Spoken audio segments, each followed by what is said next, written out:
কালকে যেহেতু জামাই ষষ্ঠী আর কালকে অনেক সকাল সকাল মায়ের বাড়ি যেতে হবে, তো আজকে আমি সব গুছিয়ে নিয়েছি। আরাধ্যার জন্য এই জামাটা বের করেছি। এই জামাটাই সুন্দর, জামাটাও ষষ্ঠী পুজোয় পেয়েছে, তো একটু বড় সাইজ ছিল বলে এতদিন রেখে দিয়েছিলাম।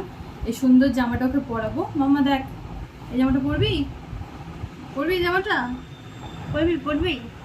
তো ও যেহেতু ইয়েলো পরছে, তো আরাধ্যার পাপাও এখন বলছে আমিও ইয়েলো পরবো। আর আমি ভাবলাম তাহলে আমিও ইয়েলো পরি, তো আমি দেখাই যে আমরা কি পরবো। 1 মিনিট। তো আরাধ্যার পাপা এই পাঞ্জাবিটা পরছে। এই পাঞ্জাবিটা আমি নিজের হাতে এঁকেছি আর কি, কেমন হয়েছে আমাকে জানিও।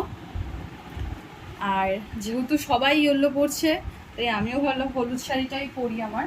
তো এই সুন্দর শাড়িটা আমার মা আমাকে পঞ্চগর্ভ যখন পুজো হয়েছিল আমার প্রেগন্যান্সির সময়, সেই সময় এটা দিয়েছিল। আগে মেবি কাঞ্জিভারাম সিল্ক বলে, আমি ঠিক জানি না। এই সুন্দর শাড়িটা আমি কালকে পরবো। তো এই সুন্দর শাড়িটার লুকটা আমি তোমাদের সঙ্গে শেয়ার করে দেবো। আর তোমরা আজকে, যেহেতু ভিডিওটা তোমরা আজকে দেখতে পাচ্ছ, আজকে কিরম কে সেজেছো আর তোমাদের ছোট্ট পরি বা সোনাগুলো কেমন সেজেছে, আমার কমেন্টে কিন্তু তাদের ছবিটা দিতে একদম ভুলো না।